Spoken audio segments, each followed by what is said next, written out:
Bienvenidos a este espacio de e-learning digitales, donde abrimos nuestra casa a todo tipo de expertos, no solo los que tienen que ver con la tecnología, sino también con todo tipo de los conocimientos, o sea, humanísticos, jurídicos, los que tienen que ver con el talento, con la formación, con la psicología, con cualquier tipo de área del conocimiento. Hoy nos toca hablar de la privacidad. O sea, ¿quién nos ha preguntado a veces qué es esto de la privacidad y sobre todo la privacidad en Internet? ¿A dónde van nuestros datos? O sea, ¿quién los gestiona? O sea, ¿de qué manera, me entendéis, se gestionan estos datos para poder hacer uso de ellos? ¿Quién hace uso de ellos? Etcétera, etcétera. Esto de la privacidad tiene que tener sus garantías. O sea, estas garantías nos tienen que venir dadas de la mano del derecho. Muchas veces no pensamos en todo esto, pero todo esto es muy importante porque nuestra privacidad, nuestra intimidad de todo lo que hacemos es muy importante. Todo esto supone muchos riesgos si no estamos muy pendientes de ellos. Hoy nos acompaña Ana Herrán. Ana, bienvenida. Buenos días, bienvenida Javier. A nuestra casa. Espero que estés aquí muy a gusto con nosotros. Ana es doctora en Derecho por la Universidad de Deusto y profesora titular de Derecho Civil en esta misma institución. Además, ha publicado diferentes trabajos sobre Derecho, Tecnología de la Información. Nos ha contado que ha hecho y está trabajando en muchos temas de robótica, de inteligencia artificial, Big Data. O sea, de todo este tema que a nosotros nos interesa, está pero muy pendiente y hoy vamos a disfrutar mucho contigo. Ana, todo tuyo. Cuéntanos todo este tema que a nosotros nos interesa muchísimo, la privacidad, la neurociencia y las tecnologías. Muchas gracias, Javier. Buenos días. Lo primero, agradeceros, especialmente agradecer a Digitales la oportunidad de venir aquí, de conversar y reflexionar durante estos minutos sobre un tema que viene teniendo cada vez un impulso social y un impulso jurídico mayor, que es la neurotecnología y sobre todo vinculada fundamentalmente a todo lo que tiene que ver con nuestros datos y la información personal que la neurotecnología maneja y de la que se alimenta, que en definitiva son los datos personales y los datos cerebrales. ¿Quién no ha fantaseado, verdad, alguna vez con la idea de mejorar su capacidad cognitiva, de mejorar su memoria, de poder adquirir el aprendizaje sencillo, fácil, de determinadas cuestiones que a uno se le resisten, como puede ser un idioma, como puede ser el cálculo, como puede ser la oratoria? Todos hemos seguramente fantaseado con adquirir determinadas habilidades o capacidades cognitivas de las que carecemos. Y parece que cada vez está más cerca, ¿no?, esa posibilidad de que nos mejoremos tecnológicamente y cognitivamente y que poco a poco el ser humano vaya avanzando en esa línea. Pero claro, todas estas cuestiones que dichas así o planteadas así parecen beneficios y parecen ventajas, y lo son. Sin embargo, tienen una parte oscura, tienen una parte menos amable y que tiene que ver fundamentalmente con todo el dilema ético y jurídico que plantean las neurotecnologías. Si ustedes se plantean que los datos de nuestro cerebro, de nuestras actividades cerebrales, van a poder ser rescatados, van a poder ser tratados, van a poder ser manejados por terceros, la cuestión es ¿para qué, por qué los necesitan? ¿Para qué, por qué los van a utilizar? Luego, esta necesidad de mejorarnos tecnológicamente, de seguir avanzando, no es solo una necesidad médica, hay también, como veremos, importantes intereses de naturaleza empresarial que puede que no sean tan beneficiosos o tan bondadosos a la hora de manejar la tecnología. Hay un informe de la UNESCO, allá por el año 2021, en el que dice que 1 de cada 8 personas ya tiene problemas de salud mental. Y además que 1/3 de los gastos de salud se van precisamente en estos problemas de salud mental en el mundo.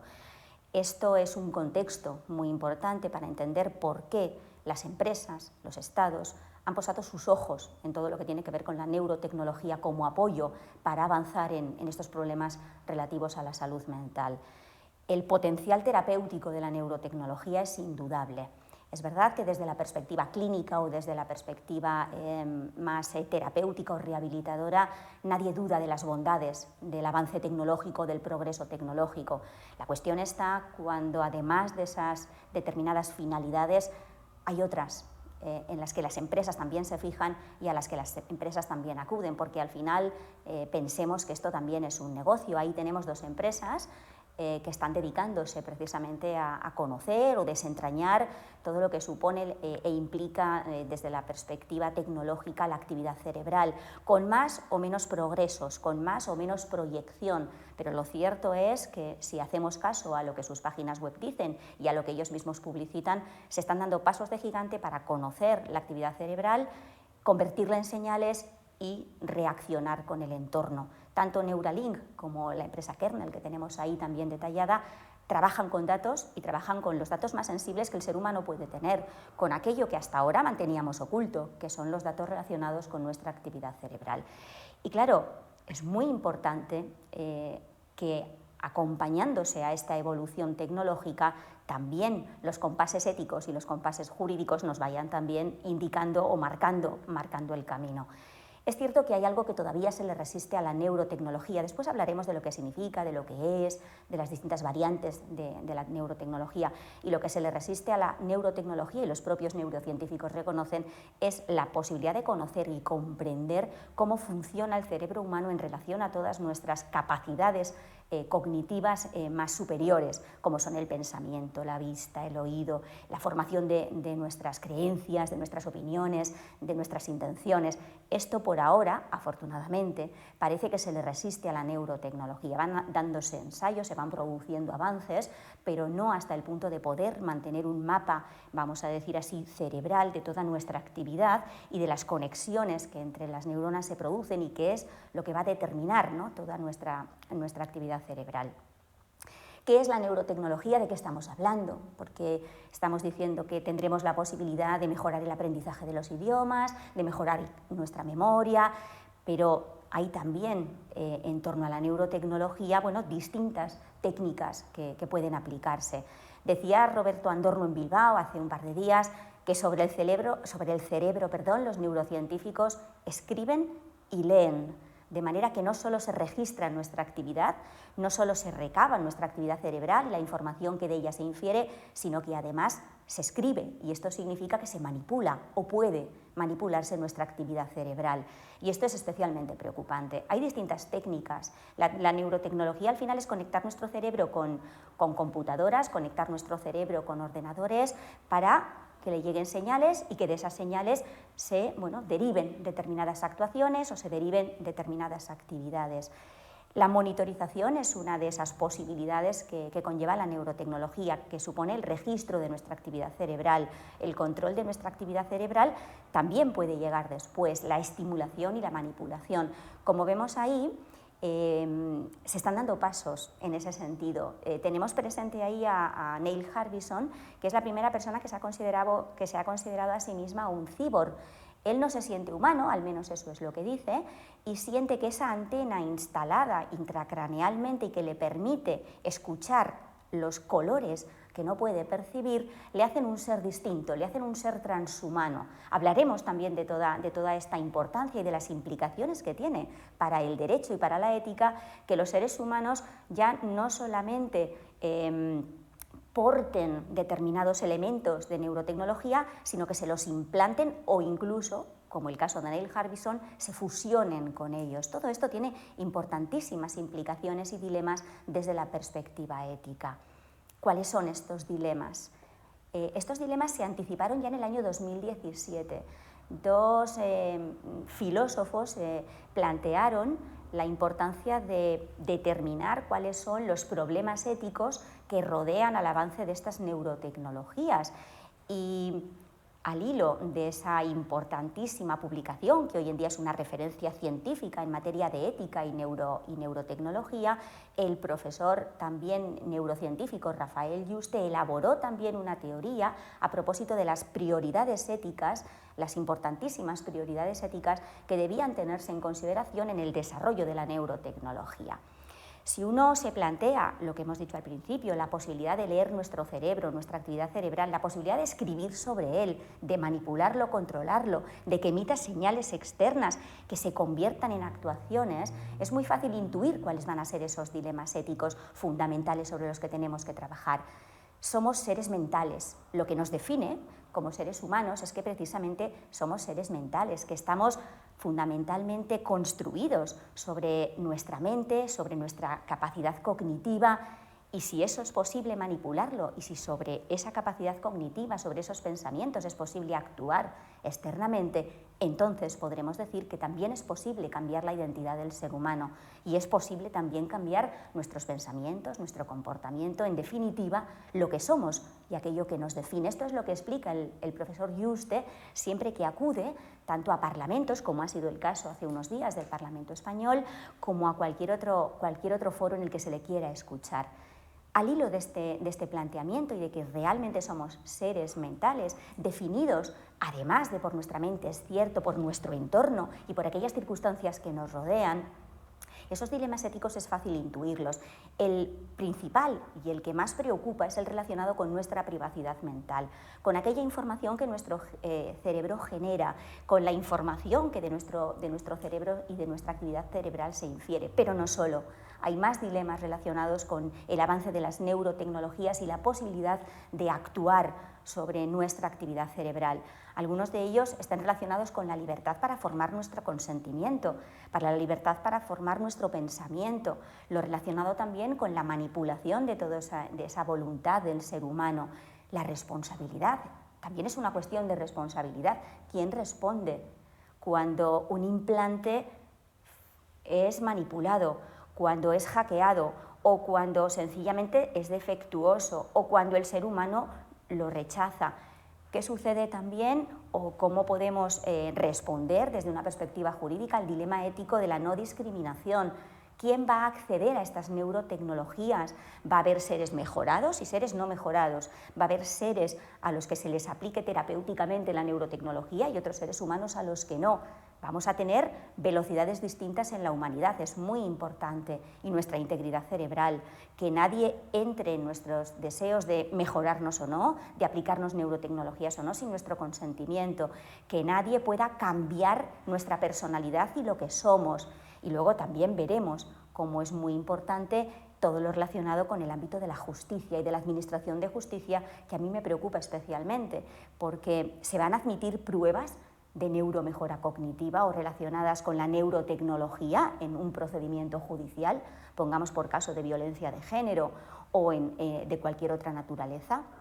Es muy importante definir y determinar todos estos dilemas éticos que rodean al avance de las neurotecnologías. Yo me refería a esas prioridades éticas y esas prioridades éticas se han convertido o se convierten en la iniciativa que se conoce como neuroderechos.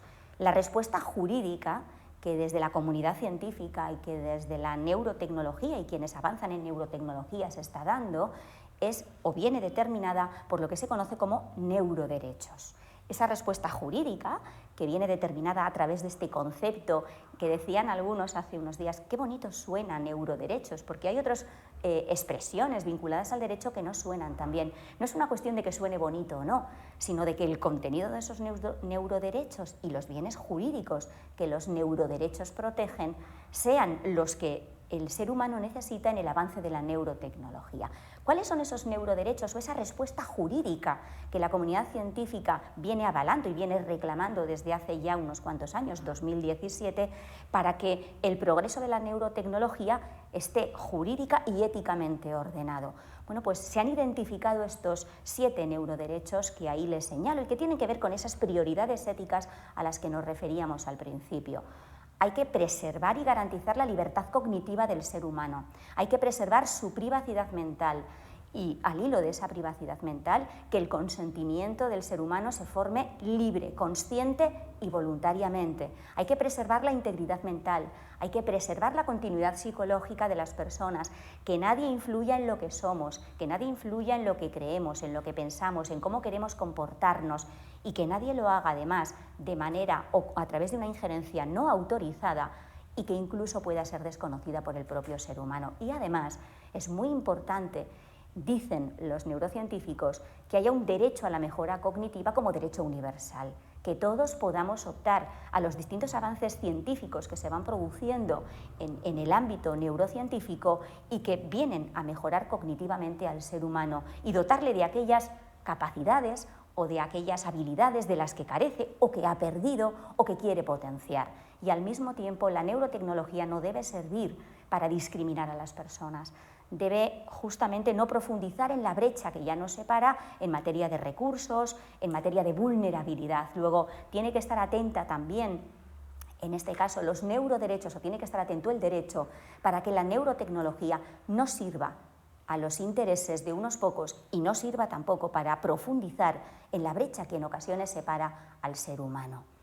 Esa necesaria respuesta, como decíamos, viene determinada por los neuroderechos. Hay que identificar claramente cuál es el bien jurídico, la actividad cerebral, aquello que nos identifica o nos define, la formación de nuestro pensamiento, nuestras creencias y toda la información que de ellas se infiere. Hay que identificar muy claramente cuáles son las garantías y los mecanismos jurídicos que estos neuroderechos que algunos proponen vienen a proteger. Las declaraciones de derechos humanos que hasta ahora se han venido produciendo y que generan unos valores fundamentales sobre los que se sustenta la convivencia han quedado obsoletas, ya no nos sirven y por tanto hay que generar nuevos derechos humanos, o por el contrario hay que repensar esos derechos, hay que reinterpretar esos derechos humanos a la luz de la evolución tecnológica y consagrarlos de otra manera y establecer otras garantías o dotarles de otros contenidos.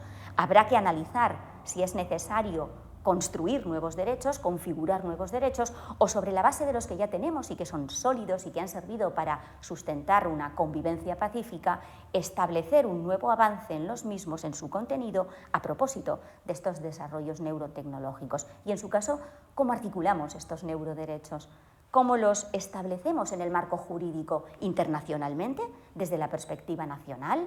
¿Los establecemos a partir de una declaración de derechos, como pudo suceder en el genoma o en la bioética, o establecemos otro marco distinto? Serán cuestiones también muy importantes y la respuesta que demos a todo esto va a determinar necesariamente que nos decantemos o no, que reclamemos o no unos neuroderechos o establezcamos dentro del marco que ya tenemos nuevas garantías, nuevos mecanismos jurídicos. Jurídicamente hay que centrar el debate. Es muy importante establecer cuáles son las claves que el legislador tiene que tener en cuenta si pretende regular sobre, en este caso, neurotecnología y los avances neurotecnológicos y el impacto que tiene sobre nuestros derechos fundamentales y la dignidad de la persona. Entiendo que la neurotecnología tiene que ser compatible con los derechos humanos. Solo se puede avanzar, lo diré también al final, en cualquier disciplina científica, en cualquier progreso tecnológico, si se avanza de la mano de los derechos humanos.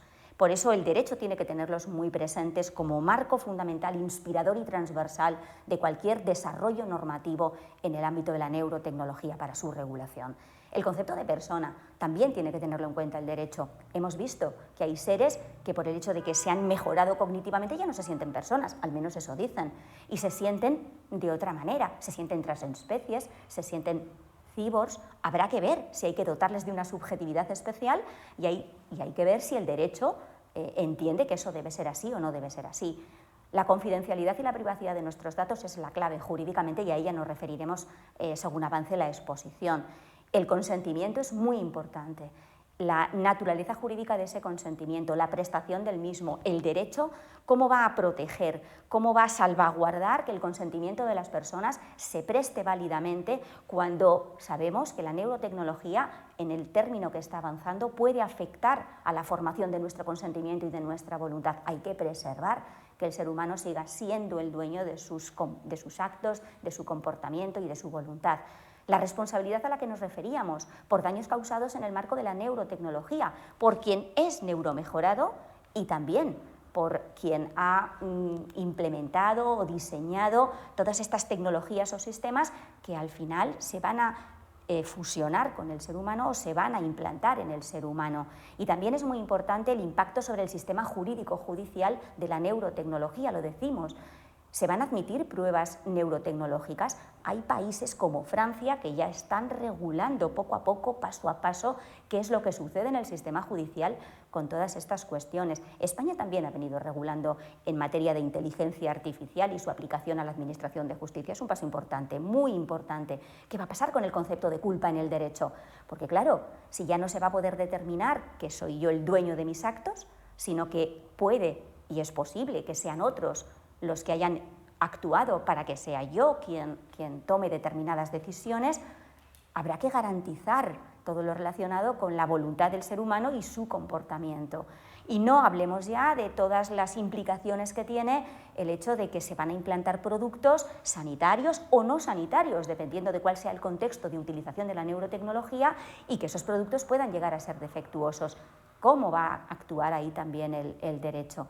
Buscamos un marco jurídico internacional de referencia, siempre lo hacemos, siempre se hace por los estados, por los gobiernos, los ciudadanos, buscamos siempre y miramos siempre al contexto internacional para saber cómo nos encontramos. Bueno, ahí tenemos una pequeña relación de cómo vamos avanzando en materia de neurotecnología y el compromiso de las organizaciones internacionales en la regulación de ese marco jurídico neurotecnológico. ¿Hay alguna carencia, hay algún oscuro en este marco internacional? ¿Cuál es? Pues que no son principalmente normas de carácter vinculante. Son recomendaciones, son guías, son declaraciones que son importantes, que van marcando el camino, que van marcando el compromiso de las organizaciones internacionales, pero lo cierto y verdad es que se trata siempre de normas no vinculantes y que tratan de abrir unas pautas o un camino desde la perspectiva ética o desde la perspectiva de los valores. Importante, sí, porque marcará el camino y la ruta jurídica, pero también es señalar y es importante manifestar que son normas que no son vinculantes si exceptuamos la relacionada con el Reglamento de Inteligencia Artificial Europeo recientemente aprobado en marzo y que constituye todo un hito y un avance muy importante. Me voy a detener un segundo en la declaración de León. ¿Por qué? Porque España la impulsa. No hay más que ver el nombre, León, ahí es donde se firma. Y es un impulso a la neurotecnología que surge, ¿no?, de la iniciativa española. Y lo que viene a decir, y es muy importante, es todo desarrollo neurotecnológico tiene que tener en el centro a la persona. Esta es la, vamos a decir así, inspiración fundamental, y cuando se regule y se desarrolle una regulación en Europa en neurotecnología, se tendrá que tener en el centro a la persona. Es muy importante, ya implica una declaración de principios para la Unión Europea. Los Estados también están empezando a moverse legislativamente, están empezando a regular, están empezando a no solo preocuparse, sino también a ocuparse de todo lo que tiene que ver con la neurotecnología. Y tenemos una relación que no es exhaustiva, pero sí que nos da a entender, ¿verdad?, la importancia que tiene para los Estados a nivel nacional esa regulación y el compromiso que poco a poco vienen adoptando en materia de neurotecnología. Por destacar, además de la Carta de Derechos Digitales española, a la que han seguido la de México, la de Francia, la Argentina, ¿verdad?, y han sido una importante referencia en el ámbito internacional, destacar también que fundamentalmente estas normas, como puede percibirse ahí, son normas constitucionales. Los movimientos en los Estados vienen determinados por la, vamos a decir así, reforma constitucional. Vienen apoyados por insertar límites y restricciones al avance de la neurotecnología y proteger nuestra actividad cerebral en el marco de las constituciones de los distintos estados. Así ha sucedido en Brasil, así ha sucedido en Chile, país pionero en el desarrollo de la protección constitucional de la mente humana y de la actividad cerebral, y así parece que está sucediendo en Argentina, Brasil, que están poco a poco presentando enmiendas a sus constituciones para ir avanzando en la protección del cerebro, de la actividad cerebral, de la actividad mental frente a la neurotecnología. En España, ¿qué aporta desde la perspectiva de la legislación o desde la perspectiva jurídica? Pues como veremos, la Carta de Derechos Digitales, que es un hito muy importante porque va marcando una ruta. Es verdad que no tiene carácter normativo, pero va marcando una ruta y nos va marcando el compromiso legislativo en el ámbito español de hacia dónde debe ir la legislación o hacia dónde irá el legislador español. Dicho esto, nos centramos en uno de esos neuroderechos, nos centramos en una de las claves jurídicas, que es la privacidad mental o el habeas mens. Hay quien sostiene, la comunidad científica en su mayor parte sostiene, que es momento de proteger la actividad cerebral, que es momento de proteger los datos cerebrales o los datos neuronales, que ha llegado el momento, ante el avance de la neurotecnología y el impulso que la inteligencia artificial le ha dado a la neurotecnología, de plantearse seriamente la protección específica de nuestros datos mentales. La importancia de la privacidad mental viene determinada fundamentalmente porque los datos personales que se infieren de nuestro cerebro y de nuestra actividad cerebral no son cualquier dato de carácter personal, son aquellos que nos definen, son aquellos que nos protegen, son aquellos que nos sostienen, porque son datos que nosotros conocemos o no. A veces pertenecen a nuestro propio inconsciente y no somos ni siquiera nosotros conscientes de que están ahí y de que los tenemos. Pero en cierta medida podemos protegernos frente a terceros porque si nosotros no queremos, no los hacemos externos. No son ni salen externa y voluntariamente, no se manifiestan externamente. La neurotecnología ha venido a revolucionar esto porque se nos está diciendo que va a poder acceder a nuestros pensamientos, a nuestras creencias, a nuestras intuiciones y a nuestra voluntad. Y si esto es así, ya no nos queda ninguna parcela privada, ya no nos queda ningún coto para poner en nuestras relaciones externas. Y esa seguridad que nosotros teníamos al relacionarnos con los demás y decir qué queríamos compartir y qué no queríamos compartir, parece que la neurotecnología va a superar esa barrera. De ahí la importancia y el momento de proteger nuestra privacidad mental. Hay que diferenciar muy bien de qué datos estamos hablando, porque se plantea que son datos de carácter neuronal, pero también neurocientíficos, pero también llegará un momento en el que tengamos que proteger nuestros datos mentales, nuestros propios pensamientos, nuestras propias creencias, aquello más íntimo que surge de lo que somos, de nuestra dignidad más interna. Y de ahí la importancia de garantizar la protección de toda esa información, no solo con normas éticas, sí, pero también desde la perspectiva jurídica. Por eso planteamos si hay una urgencia normativa o no la hay, si es una redundancia normativa esto de proteger los neuroderechos ante el avance de la neurotecnología o en realidad es una necesidad. Claro, el marco normativo, en este caso el marco normativo europeo, es un marco suficiente para proteger nuestros datos neuronales. Por el momento, yo creo que es un buen marco, que es un marco sólido, que es un marco robusto. ¿Por qué? Porque el Reglamento General de Protección de Datos europeo no se queda en proteger solamente la información personal, sino que va más allá. ¿Por qué? Porque avanza en el contexto de la tecnología y contempla un marco digital, un marco tecnológico muy amplio, muy abierto y de futuro. Hace referencia al Reglamento General de Protección de Datos a la protección de nuestro comportamiento, de nuestras preferencias, de nuestros deseos.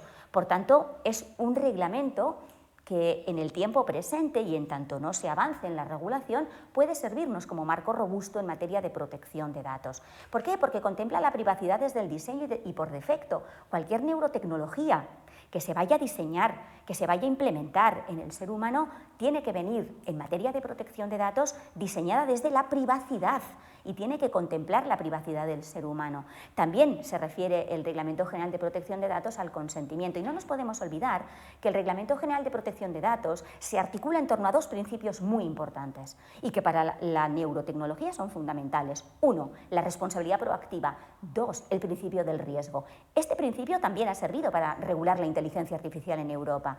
Por tanto, es verdad que el Reglamento General de Protección de Datos no hace referencia a los datos mentales, cierto. No hace referencia a los datos neuronales, cierto. Pero sí hace referencia a los datos de salud y también a los datos biométricos. Y ese puede ser, por ahora, un primer punto de inicio legislativo, un primer contexto normativo que nos permita seguir creciendo en la protección de los datos neuronales. Por tanto, si tenemos en cuenta ese principio del riesgo, hay tecnologías cuyo riesgo es inaceptable. Hay tecnologías cuyo riesgo es tan elevado que tenemos que articular condiciones legales para proteger a la persona. Bueno, pues hagámoslo desde el reglamento en tanto no se vayan desarrollando normas que apoyen al ser humano y que apoyen los derechos fundamentales desde la perspectiva de la neurotecnología. Claro, ¿en qué se diferencia la protección de datos y la privacidad mental? Porque venimos hablando de neuroderechos, venimos hablando de privacidad mental y ustedes dirán, bueno, tenemos también protección de datos personales, esto ya no nos sirve, hay que superarlo, hay que avanzar. Bueno, hay que valorarlo primero. Claro, la protección de datos, ¿qué protege? No solo nos protege de injerencias externas, la protección de datos también nos permite tener control sobre nuestra información personal. Luego, puede servirnos también como contexto para la privacidad mental, que podamos controlar toda la información que a nosotros se refiere. Los bienes jurídicos son idénticos, son la información personal. Se diferencian en que el dato mental es un dato especial, es un dato muy sensible, es un dato muy particular en cuanto a lo que se refiere a nuestra intimidad. Pero es un dato de carácter personal, que en ocasiones será neurocientífico, que en otras será un dato vinculado a la intimidad de la persona, que en otras será un dato vinculado a los aspectos fisiológicos de la persona y por tanto un dato biométrico. Bueno, es verdad, tenemos que ver cuál es el contexto del dato personal en el marco del funcionamiento de la mente, pero no deja de ser un dato personal. ¿Qué nos aporta este nuevo derecho o neuroderecho a la privacidad mental? Bueno, nos aporta una protección reforzada a la actividad cerebral, eso es cierto. Van a tener que adaptarse determinadas facultades, determinadas garantías y contenidos, cierto, porque la protección, en este caso, de los datos personales no está pensada para unos datos cuya naturaleza, como estamos diciendo, es tan específica, es tan especial. Y claro, si lo importante es ponerle una etiqueta para identificarlo, si es más importante que generar un nuevo derecho, generar un elenco de garantías, un elenco de situaciones, de mecanismos, de instrumentos jurídicos que protejan nuestra mente y que protejan nuestros datos, que esto es lo verdaderamente importante, pero la visibilidad jurídicamente, la visibilidad socialmente se la va a dar ponerle una etiqueta o ponerle un nombre, pongámosle. No rechazo en absoluto la idea del concepto de privacidad mental, yo me refiero también a la intimidad cognitiva. Podemos ponerle el nombre que cada uno queramos. Lo importante es que ese nombre esté dotado, que ese derecho formalmente esté dotado de garantías, tenga un contenido. Y es aquí donde vamos a analizar cuál es la aportación desde la perspectiva de nuestro país, desde la perspectiva española. La Carta de Derechos Digitales del año 2021 tiene luces y tiene sombras. Hay que destacar especialmente las luces. ¿En qué contribuye a la regulación? ¿En qué contribuye desde la perspectiva ética al control del avance de la neurotecnología? Es muy importante. La Carta de Derechos Digitales le ha dado visibilidad, le ha dado impacto a lo relacionado con la neurotecnología, algo que hasta ahora era desconocido en nuestro contexto tecnológico y también en nuestro contexto normativo.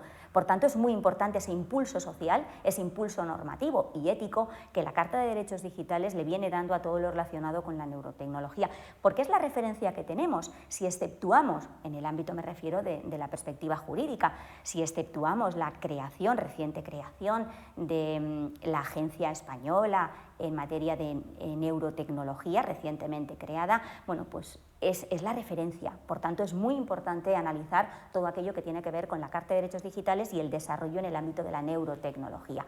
Y es una hoja de ruta, es un, digamos, pongámoslo entre comillas, un compromiso. Es un compromiso normativo de si el legislador va a regular, con qué garantías lo va a hacer en el marco del desarrollo neurotecnológico en nuestro país.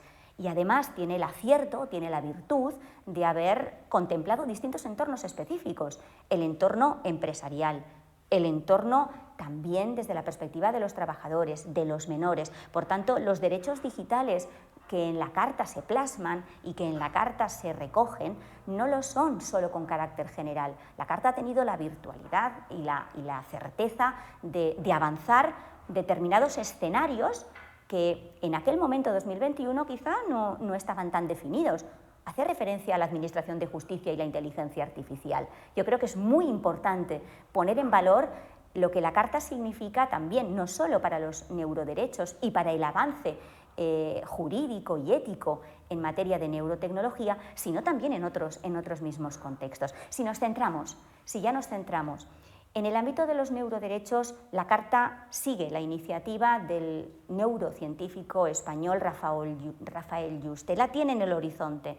Es verdad que no se proclaman los derechos formalmente, se proclaman garantías. Me parece un acierto.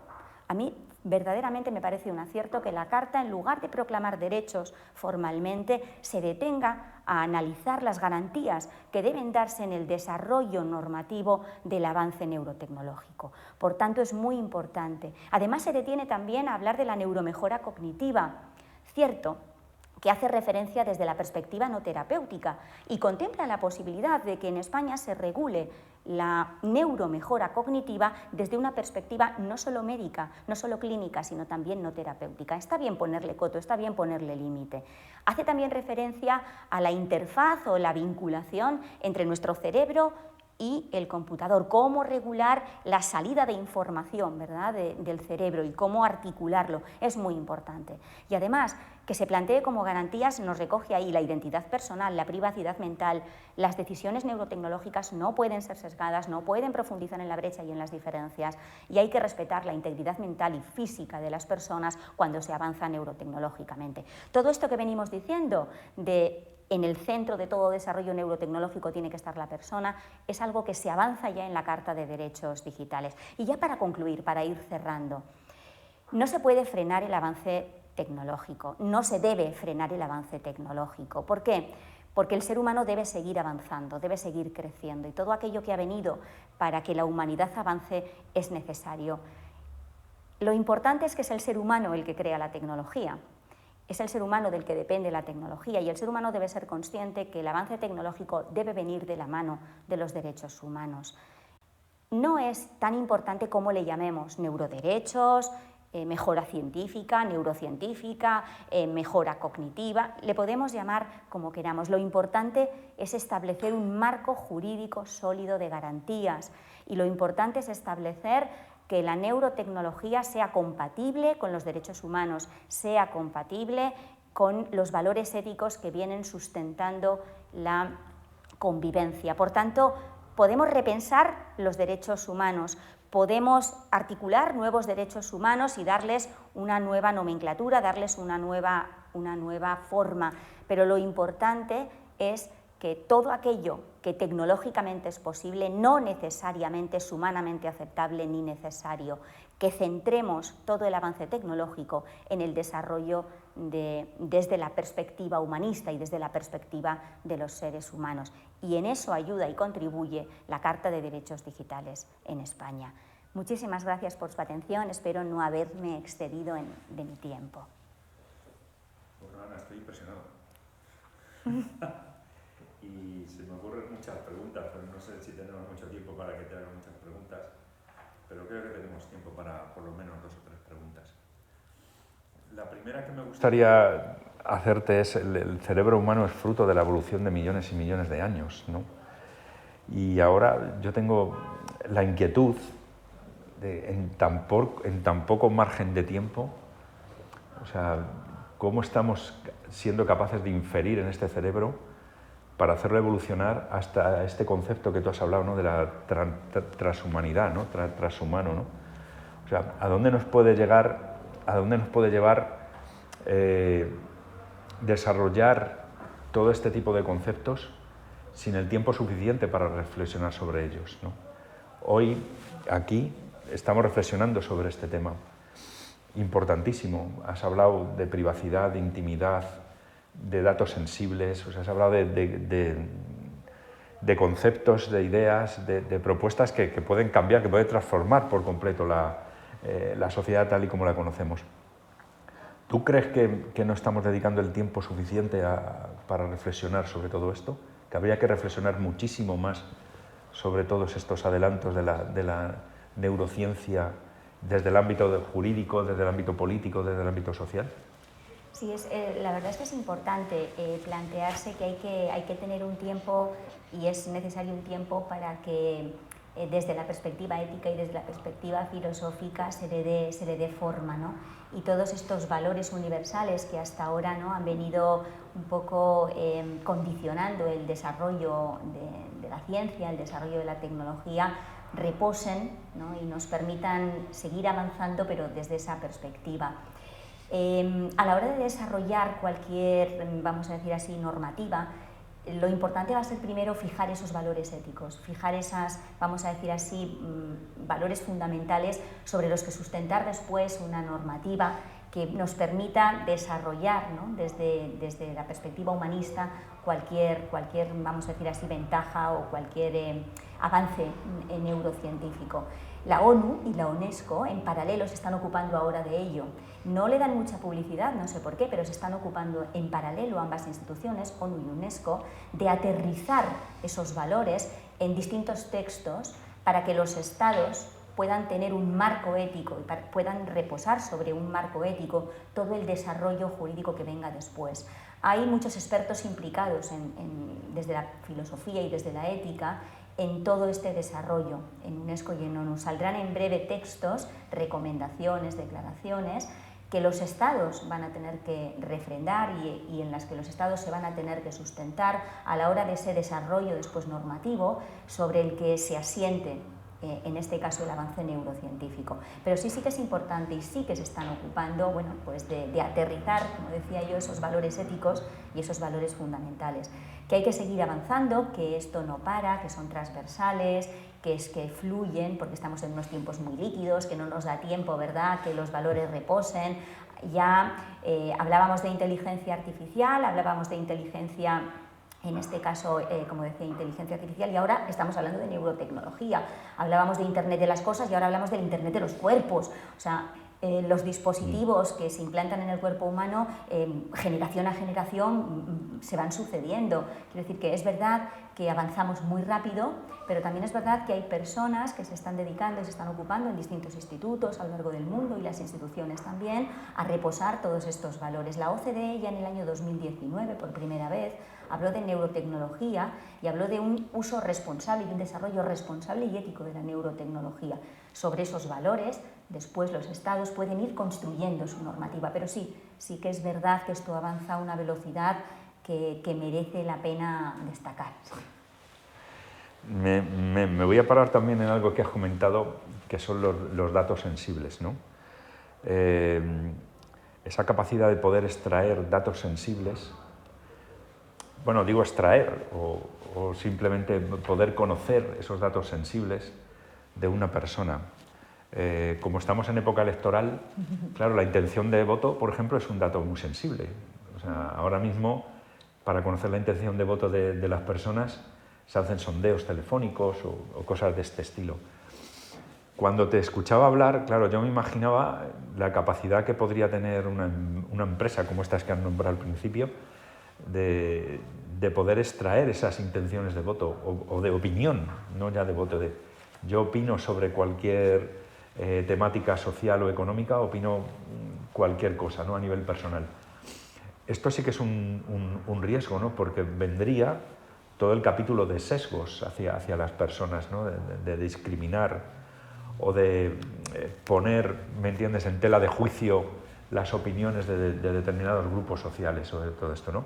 No sé qué opinas tú, si esto realmente a mí me parece grave, ¿no? O sea, el hecho de poder extraer no ya un pensamiento, una intención, sino de posteriormente poder utilizarlo.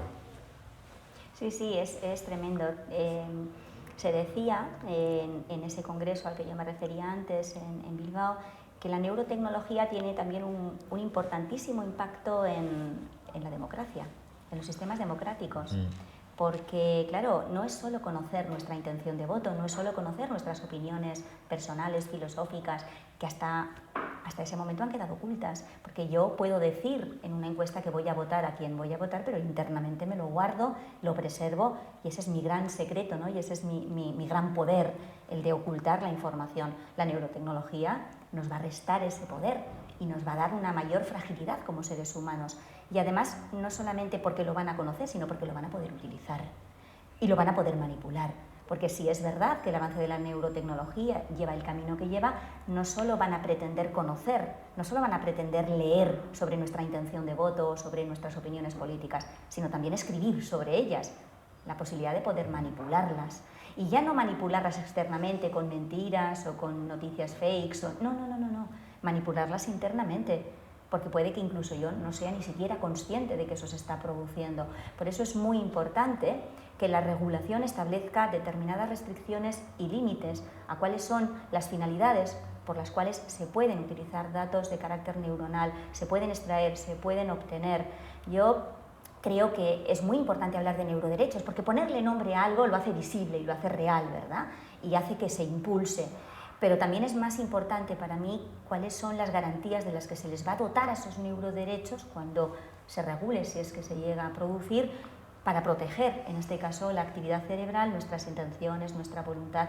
Y yo creo que tiene que venir de la mano de ¿para qué? ¿Por qué? ¿Para qué se utiliza esa información? ¿Por qué se utiliza? Porque si es para que yo pueda mover mis articulaciones y mis extremidades, porque he perdido la movilidad, pues seguramente no me va a importar Porque si es con esa finalidad médica de que yo, que no puedo hablar, con una interfaz me comunique, como hemos visto hace unos pocos días, me comunique con alguien y el ordenador hable por mí lo que yo pienso, igual no me importa. O para poder utilizar la mente para encender ordenadores cuando yo no tengo movilidad y no lo puedo hacer, o tener cierta libertad, pues probablemente no me importe. Pero sí me importará cuando esas finalidades no sean tan bondadosas, no sean médicas. Eso es. O sea, yo creo que es muy importante que le pongamos nombre a estas garantías, pero luego hay que ver de qué contenido les vamos a dotar y cuál va a ser realmente el avance de las mismas, porque efectivamente también pone en riesgo el propio sistema democrático, o puede ponerlo en riesgo. Claro, que hay un trabajo jurídico por detrás impresionante, ¿no? Mastodóntico, podríamos decir. Sí, hay que afinar mucho, hay que afinar mucho. Porque solo, fíjate, otra de las cosas que has comentado, son en el uso de los dispositivos. O sea, yo soy un amante de la tecnología, o sea, claramente. El marcapasos coronario, por ejemplo, para el corazón, o los dispositivos para distribuir la insulina, ¿me entiendes?, de la gente que es diabética. Bueno, todas estas cosas. Pero cuando te oía tu exposición, claro, el cerebro es otra cosa, ¿no? Porque implantar cualquier dispositivo en el cerebro nos puede llevar, claro, a una mejora, pero también a unos temas ocultos y complejos. O sea, y dentro de estos temas ocultos y complejos, claro, ¿qué parte hay, por así decir, manipulable, claramente, y qué parte hay que no es manipulable? O sea, sobre todo porque somos seres emocionales. Claro. Sí, y eso a mí sí me preocupa bastante, ¿no? Claro, la segunda de las empresas a la que me refería en la exposición ha ideado un casco que monitoriza toda nuestra actividad cerebral, absolutamente toda, y además en un tiempo muy rápido, y además la transforma en señales y en información, en biomarcadores muy rápido, hasta el punto de determinar cómo ha afectado a mi cerebro y a mi capacidad cognitiva que yo haya sido fumador, que yo haya bebido, y haya sido una persona alcohólica. O sea que es muy importante todo ese avance. Lo que no se nos dice por esas empresas, por mucho que uno intente y trastee, es después cómo van a utilizar esa información, no solo desde la perspectiva médica para ayudarnos y restaurar determinados aspectos cognitivos que teníamos perdidos, sino cómo van a utilizarlo, o si lo van a utilizar en otros contextos comerciales, de ocio, que ya no son tan bondadosos y para los que yo no he consentido el tratamiento de esa información. Entonces, yo entiendo que es muy importante ponerle coto, ponerle límite al uso dual de esta información, que es lo que se dice, ¿no? Que yo doy mi consentimiento para que toda esta información se utilice desde una perspectiva médica, desde una perspectiva de salud, pero yo no quiero que se utilice desde otra perspectiva. El derecho va a tener que afinar mucho a la hora de regular todas estas finalidades. ¿Y quién es el responsable del tratamiento de esa información? ¿A quién se puede ceder? ¿Dónde va a estar esa información alojada? O sea, hay cuestiones muy, muy importantes y muy sensibles que hasta ahora no nos planteábamos, porque la información a la que se refería era externa, como muy bien decías. No se jugaba con las emociones, con los afectos, con las intenciones, no se jugaba con la voluntad del ser humano, se jugaba con aquello que era externo, ¿verdad? Y claro, es muy diferente, estamos hablando de características muy diferentes. Creo que tenemos tiempo para una última pregunta. Carta de Derechos Digitales. Me ha gustado mucho esta comparación que has hecho, como esto es un camino. Este camino hemos empezado a recorrerlo ahora mismo, ¿no? ¿Qué obstáculos ves en este camino? Claro, yo fundamentalmente lo que creo es que desde la perspectiva jurídica el mayor obstáculo es quizá el no poner freno al desarrollo en este caso de la neurotecnología en España. Que la legislación no sea tan restrictiva, no sea tan limitante como para que las empresas que en España y quienes estén investigando y desarrollando neurotecnología en España se sientan, ¿verdad?, limitados y piensen que aquí no van a poder desarrollar su neurotecnología como pretenden, y marchen a otros países con una normativa quizá más flexible para poder desarrollar e investigar en neurotecnología. También es muy importante ver el contexto internacional. España tiene que analizar el contexto internacional y el desarrollo que se haga a nivel internacional con esas recomendaciones de UNESCO, de ONU, con cómo se desarrolle también en la Unión Europea, van a marcar también, ¿no?, vamos a decir así, la hoja de ruta legislativa en neurotecnología en España. Por tanto, yo creo que hay buena voluntad, yo creo que los mimbres son buenos, a mí me parece muy positivo y me parece deseable además que la hoja de ruta, el camino legislativo, el compromiso que ha marcado la Carta de Derechos Digitales, bueno, pues se lleve a efecto y cristalice en una norma o cristalice en reformas normativas, eso ya se verá. Pero sí que es verdad que el contexto internacional, el contexto europeo y desde luego la economía van a marcar mucho también el desarrollo normativo de en este caso la limitación y el desarrollo de la neurotecnología y sobre todo el respeto a también la Constitución española, que es el marco que tenemos ahí de referencia en el que están nuestros derechos fundamentales y que se asienta sobre una serie de valores que la neurotecnología en España debe respetar. Pues Ana, muchísimas gracias por habernos ayudado a comprender esta materia que bueno, nos parece súper compleja, pero con expertos como tú se nos ha hecho todo muy fácil y muy sencillo, y participar en esta iniciativa del conocimiento, de la información y la formación de la Carta de Derechos Digitales, y aquí tienes tu casa para cuando quieras. Muchísimas gracias, Javier, ha sido un placer. Gracias a ti.